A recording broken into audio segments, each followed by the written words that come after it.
Assalamualaikum warahmatullahi wabarakatuh. Ketemu lagi dengan saya Anissa Muzamil yang kali ini akan membahas dengan cara asyik 10 tren bahasa kekinian yang sudah masuk dalam daftar KBBI. Yuk kita bahas pelan-pelan ya.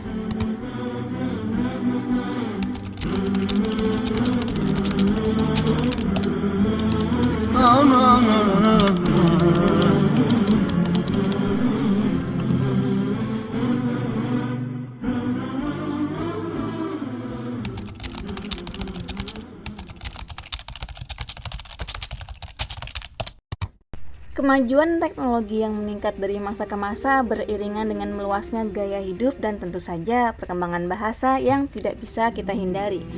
Hal itu menjadikan sekelompok orang tidak menggunakan bahasa Indonesia yang baik dan benar. Seperti bahasa gaul yang muncul di kalangan masyarakat sekitar tahun 80-an dan dikenal dengan bahasa prokem. Nah, bahasa prokem ini saat itu digunakan di kalangan preman yang berfungsi sebagai kode yang hanya dimengerti oleh kelompok mereka. Lalu kata-kata tersebut beredar luas yang akhirnya tanpa disadari telah menjadi kata yang dimengerti banyak orang dan sampai ke lingkungan kita. Nah, beberapa bahasa yang terbilang baru kerap muncul dan digunakan dalam pergaulan sehari-hari, terutama kalangan anak muda. Lalu beberapa yang lain berupa frasa lama kemudian dijadikan akronim untuk digunakan sebagai percakapan sehari-hari. Dan akhirnya kata-kata tersebut diadopsi oleh KBBI dan menjadi kata baku dalam ragam cakapan. Yang pertama saya pilih kata alay. Nah, alay itu sebenarnya singkatan dari anak layangan. Demikian karena alay itu identik dengan anak berambut merah dan sering bermain layang-layang di luar ruangan.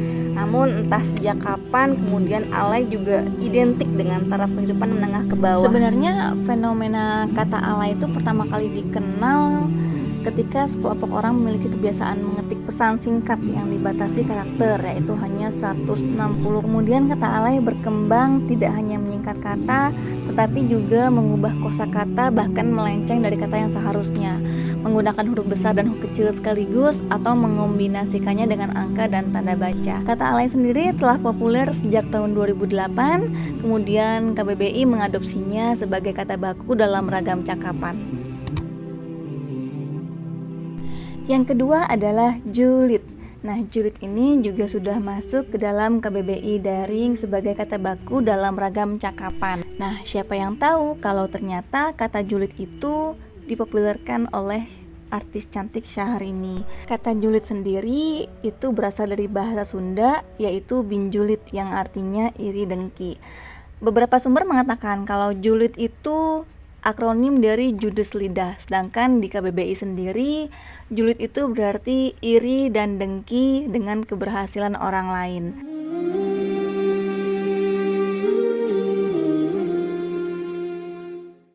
Lalu yang ketiga adalah mager. Kata mager ini termasuk baru di dalam perkembangan bahasa Indonesia. Meskipun kata mager baru populer tahun 2021, siapa yang nyangka kalau mager itu adalah akronim malas gerak yang sebenarnya sudah ada sejak tahun 80-an. Malas gerak itu berasal dari bahasa Betawi, cuma memang dulu nggak disingkat. Kemudian seiring dengan perkembangan bahasa dan kemajuan teknologi serta kebiasaan masyarakat Indonesia yang serba simpel dalam hal berkomunikasi, kemudian kata malas gerak disingkat menjadi kata mager. Kemudian viral pada tahun 2021 ketika wabah Covid merebak dan jargon di rumah aja digaungkan. Selanjutnya adalah gabut.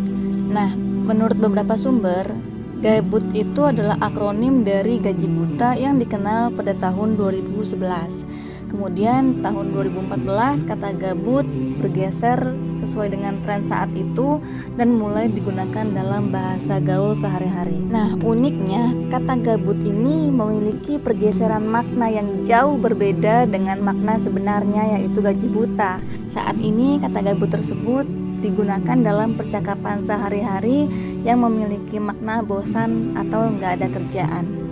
Selanjutnya adalah kata mantul, yaitu akronim dari kata mantap betul. Tidak ditemukan sumber yang sahih sejak kapan kata mantul ini mulai populer. Yang pasti kata mantul atau mantap betul ini sering kali digunakan sebagai bahasa pergaulan sehari-hari, tidak hanya di kalangan anak muda tetapi juga di kalangan orang dewasa. Selanjutnya ada kata baper, yaitu akronim dari frasa bawa perasaan. Kata baper itu kalau nggak salah populer sejak tahun 2014 atau 2015. Nah, kata baper memiliki makna yang berbeda-beda tergantung situasinya. Bisa diartikan tersinggung, marah, kecewa, atau sedih. Atau bisa juga ketika dalam kondisi setelah dirayu oleh orang lain. Dan yang sering saya jumpai itu adalah orang mengungkapkan rasa baper ketika menonton atau menyaksikan adegan-adegan yang bikin iri atau romantis. Selanjutnya kata kekinian yang sudah masuk dalam KBBI daring yaitu bucin. Nah, bucin ini sama seperti baper, mulai populer pada tahun 2015 di kanal YouTube. Kemudian viral pada tahun 2019 dan pada tahun tersebut kata bucin menjadi pencarian terbanyak di Google. Nah, kata bucin ini adalah akronim dari budak cinta yang disematkan kepada Jovialda Lopez, seorang YouTuber terkenal dan berbakat sekaligus penulis skenario. Lalu kata bucin tersebut dikemas menjadi sebuah konten YouTube dan terkenal viral sampai sekarang. Lalu kita bahas kata lebay.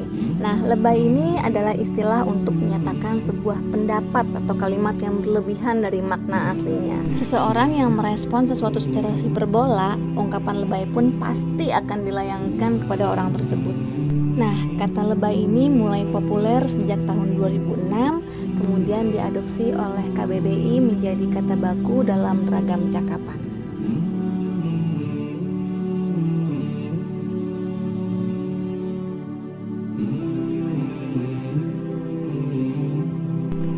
Kata selanjutnya adalah ambyar. Nah, ambyar ini paling populer di antara bahasa gaul lainnya. Sebelum dipopulerkan oleh seniman kondang Didi Kempot, kata ambyar merupakan salah satu kosakata dalam bahasa Jawa. Nah, kemudian oleh masyarakat Jawa, kata ambyar biasa dipakai untuk menggambarkan keadaan suatu benda yang pecah, lebur, tumpah, lalu bercerai-berai. Kemudian Didi Kempot menulis lirik lagu yang berjudul Ambyar dan dikukuhkan sebagai nama dari komunitas Didi Kempot pada tahun 2019. Akhirnya kata ambyar yang telah digunakan dalam percakapan sehari-hari oleh kalangan anak muda bahkan dewasa kemudian diserap ke dalam bahasa Indonesia dan diadopsi oleh KBBI sebagai kata baku dalam ragam cakapan yang artinya bercerai-berai atau berpisah-pisah. Selanjutnya adalah kata kepo. Nah, kepo ini menjadi salah satu kosakata gaul yang populer di kalangan anak muda masa kini yang kemudian diadopsi oleh KBBI sebagai kata baku dalam ragam cakapan. Nah, kata kepo memiliki makna rasa ingin tahu yang berlebihan tentang kepentingan atau urusan orang lain. Namun, siapa yang sangka kalau kata kepo sebenarnya sudah mulai populer sejak tahun 2005. Kebanyakan orang menduga kata kepo berasal dari bahasa Inggris. Namun, belum banyak yang tahu kalau kata kepo sesungguhnya berasal dari bahasa Hokkien, yaitu sebuah provinsi yang bernama Hokkien di Tiongkok. Kata kepo atau keipo yang mempunyai makna sangat penasaran tidak hanya dikenal di Indonesia tetapi juga sering digunakan di Malaysia dan Singapura. Ya, demikian tadi adalah pembahasan 10 bahasa kekinian yang sudah masuk ke KBBI daring. Terima kasih buat teman-teman yang sudah menyimak. Sampai jumpa pada bahasan selanjutnya. Jika ada saran atau masukan untuk konten atau pertanyaan, silakan tulis di komentar ya. Terima kasih. Assalamualaikum warahmatullahi wabarakatuh.